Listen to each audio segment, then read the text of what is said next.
Bonjour, alors voilà la correction de l'exercice 145 qui va vous aider à réviser pour le devoir commun le thème d'équation et inéquation. Alors regardons le sujet. ABCD est un rectangle tel que AB égale 6 cm. Donc ici, ABCD rectangle, AB 6 cm. Très bien. AD 4 cm. Ici, la longueur AD 4 cm. Très bien. M est un point sur le segment BC. Ici, on a le segment BC. M, il est placé sur BC. Et N est un point sur le segment CD. Voilà. On a ces deux points. Et vous voyez, juste comme on l'a vu dans le TP, c'est des points dont on ne précise pas la place. Ils peuvent se balader sur BC et sur CD, mais il y a une condition, BM est égal à CN qui est égal à X. Donc ici, on fait quelque chose, je dirais presque un travail pour vous, c'est que chaque fois qu'on va avoir un problème, on va avoir une mise en équation, la première étape très importante, c'est la mise en équation. La première étape très importante, c'est poser notre inconnu. Donc ici, ils nous disent X, c'est BM et CN. On avait une situation très semblable dans notre TP. Mais si dans le problème, on ne vous dit pas quel est l'inconnu, ben c'est à vous de dire soit X égale, non? Ici, c'est fait. Voilà. Première question. Indiquez à quel intervalle doit appartenir X. Alors, X, il est dans ce problème soumis à certaines contraintes. D'abord, on voit que X est une distance. Donc, forcément, X est un nombre positif ou nul, non? Une distance ne peut pas être négative. Et deuxième contrainte, c'est que le point M et le point N sont sur des segments.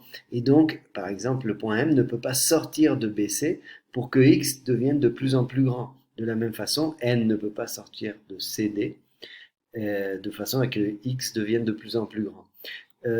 Et donc, on remarque ici que pour que N ne sorte pas de CD, il faut que X ne dépasse pas 6 cm, donc X doit être inférieur ou égal à 6. Et de ce côté-là, M ne doit pas sortir du segment BC, donc X doit être plus petit que 4.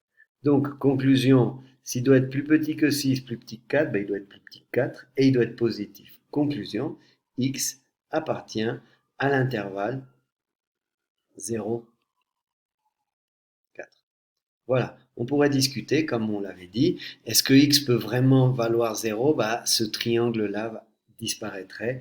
Est-ce que x peut vraiment être égal à 4? Ici, il n'y a aucun souci pour que x soit égal à 4, mais on réfléchit si on inclut ou pas les valeurs.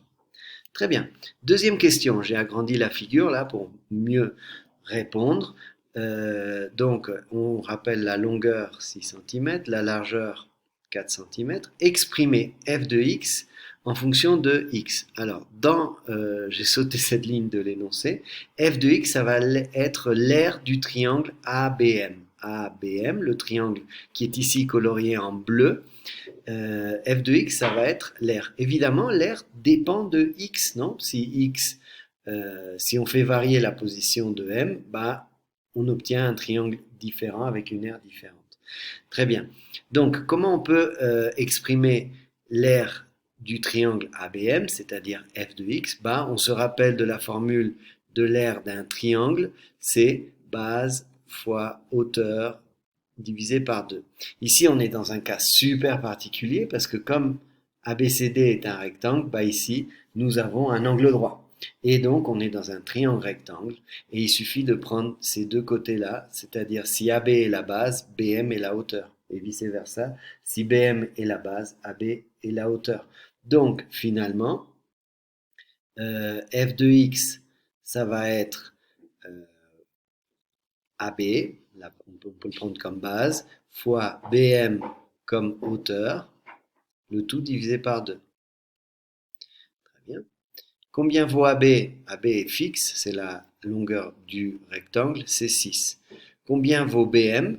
Par définition, dans l'énoncé, c'est X. Donc on a 6 fois X, le tout divisé par 2. Conclusion, f de x égale, vous voyez bien, 6x divisé par 2, ça fait 3x. Et voilà l'expression de f de x. Très bien. Je vais peut-être même l'encadrer. Hop, voilà. Super. Ensuite, exprimer la longueur dn en fonction de x. La longueur dn, elle est ici, la longueur dn. On voit tout de suite que ça ne correspond pas à x, mais comme on l'avait vu dans le TP déjà, ici, cette longueur vaut 6 et cette longueur vaut x. Qu'est-ce qui reste pour dn? Bah, très facile, dn, c'est 6 moins x. Voilà. Allons-y pour g de x. Donc dans l'énoncé, on nous dit g de x, l'aire du triangle ADN, ADN, c'est-à-dire le triangle vert. Donc si g de x, c'est l'aire du triangle ADN, bah, on utilise la même formule, non? C'est base fois hauteur divisé par 2. Rebelote, ici, on a un angle droit, c'est un triangle rectangle, donc on peut prendre ces deux côtés-là, AD et DN, comme base et comme hauteur. Et donc c'est AD fois DN divisé par 2. Qu'est-ce qui se passe donc lorsqu'on les remplace? AD, c'est une longueur fixe, c'est la largeur de mon rectangle, c'est 4. Ici, DN, ben, on vient de l'exprimer, c'est 6 moins x divisé par 2. Très bien. Alors, ici, bon, soit d'abord on développe, soit d'abord on divise par 2. Hein. Tout ça, c'est des multiplications et des divisions, donc je peux les faire dans l'ordre. 2 facteurs de 6 moins x. Conclusion, je développe. 2 fois 6, 12. 2 fois moins x, moins 2x. Voilà.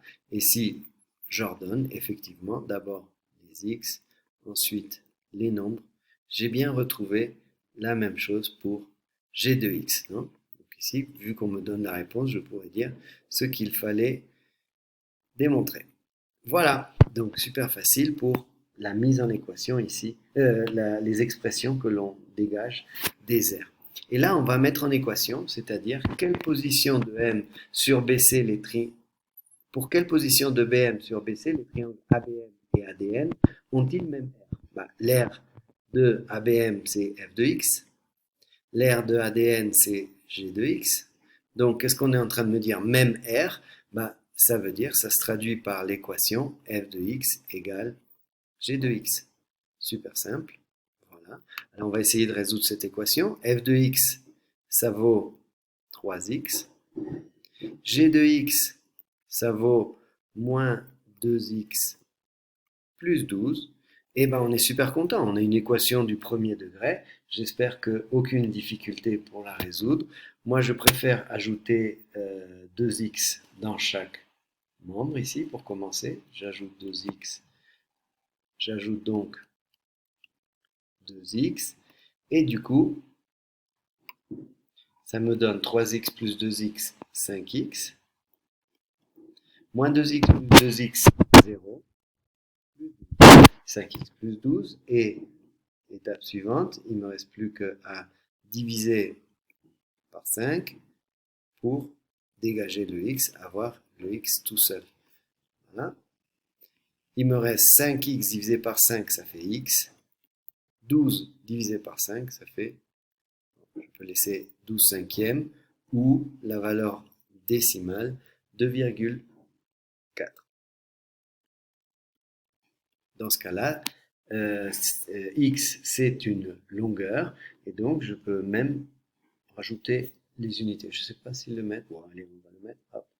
Donc, pour quelle position M sur BC pour que les triangles aient la même aire? Ben, il faut que M se trouve à 2,4 cm de B pour que les deux triangles aient la même aire. Alors, si vous êtes courageux, vous pouvez modéliser ça sur GeoGebra. Moi, je l'ai été, donc je vous le partage. J'ai créé mon rectangle et pour pouvoir modéliser les distances ici, bah, ce que j'ai fait, regardez, c'est que j'ai créé un curseur. Le curseur, ça se trouve ici, dans ce menu-là, il y a curseur. On crée un curseur. Quand on crée un curseur, en fait, bah, on crée une lettre qui peut prendre différentes valeurs. Nous, on décide lesquelles. Et grâce à des cercles ici, j'ai placé le point M et le point N avec un cercle de rayon A. Donc, GeoGebra, il ne laisse pas utiliser la lettre X, mais voilà. Et donc ici, j'ai une distance de 1, une distance de 1. Ici, il me reste donc 5, ici, il me reste donc 3. Et à côté, j'ai fait des cadres de texte, comme on l'a fait dans le TP, où je fais apparaître l'aire de chacun de mes polygones, ou même ici la somme des polygones. Et regardez, quand je fais varier donc le A qui correspond au X dans mon exercice, on voit bien que les aires des triangles varient. Je ne peux pas dépasser 4, M se trouve sur C. Je vais dans l'autre sens jusqu'à même arriver à 0 où le triangle ABM disparaît, il n'y a pas d'aire, mais le triangle ADN, c'est la moitié du rectangle. 6 x 4, 24, divisé par 2, 12. Ah ouais, ça marche bien. Voilà. Et donc, on va chercher le résultat qu'on a trouvé. Est-ce que pour 2,4, ça marche? Ah bah oui, effectivement. 2,4, l'aire de ABM et l'aire de ADN est la même. Génial, hein? Ok, très bien. Alors, la dernière question, c'est quelque chose qu'on n'a pas encore vu en classe, qu'on verra la semaine prochaine, qui parle donc avec le mot inférieur. À quelle distance de A le point M doit-il se trouver pour que l'aire du quadrilatère AMCN soit inférieure à la somme des triangles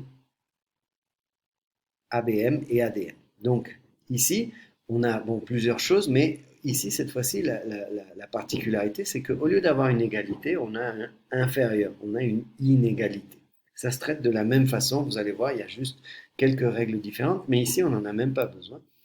On sait que ABM plus, si on veut faire l'aire de ABM plus l'aire de ADN,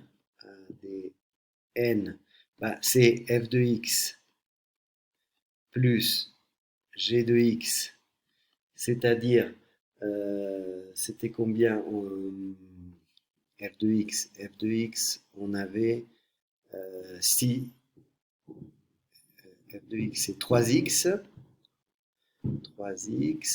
et g de x, j'ai trouvé, donc ici je peux mettre plus, moins 2x plus 12, mes parenthèses sont inutiles, c'est pas grave, et donc ça fait 3x moins 2x, ça fait x, et plus 12. Et donc la somme des deux aires va faire toujours x plus 12. Qu'est-ce qui se passe pour l'aire du quadrilatère AMCN?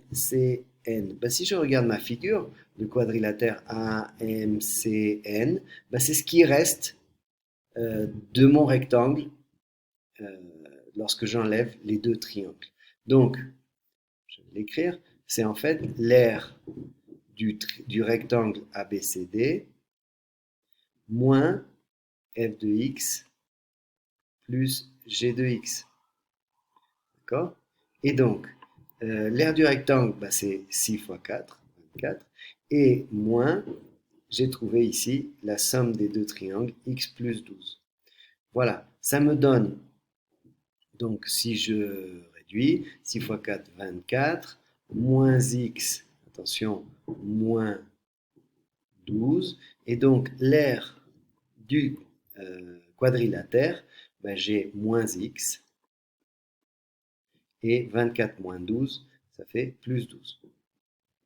Voilà. Et donc maintenant, si je veux traduire en une équation, je ne peux pas parce que ce n'est pas une équation, c'est une inéquation. L'aire de ACM, donc si vous voulez, je l'écris, l'aire de AMCN doit être inférieure à la somme des deux autres R de ABM plus l'aire de ADN. Et donc, maintenant, je remplace par les expressions. Moins x plus 12 inférieur à x plus 12. Et là, de la même façon, je vais essayer d'isoler les x. Première opération, je rajoute x de chaque côté. Du coup, ici, moins x plus x, mais il ne me reste plus que le 12. Et ici, x plus x, 2x plus 12. Je enlève 12 de chaque côté, il me reste 2x positif. Je divise par 2, x supérieur à 0. Et en fait, ça, c'est toujours vrai, non? Parce que x est une distance, x est toujours vrai. Ce qui veut dire que l'aire du quadrilatère AMCN sera toujours inférieure à la somme des deux triangles. et je peux vérifier sur ma figure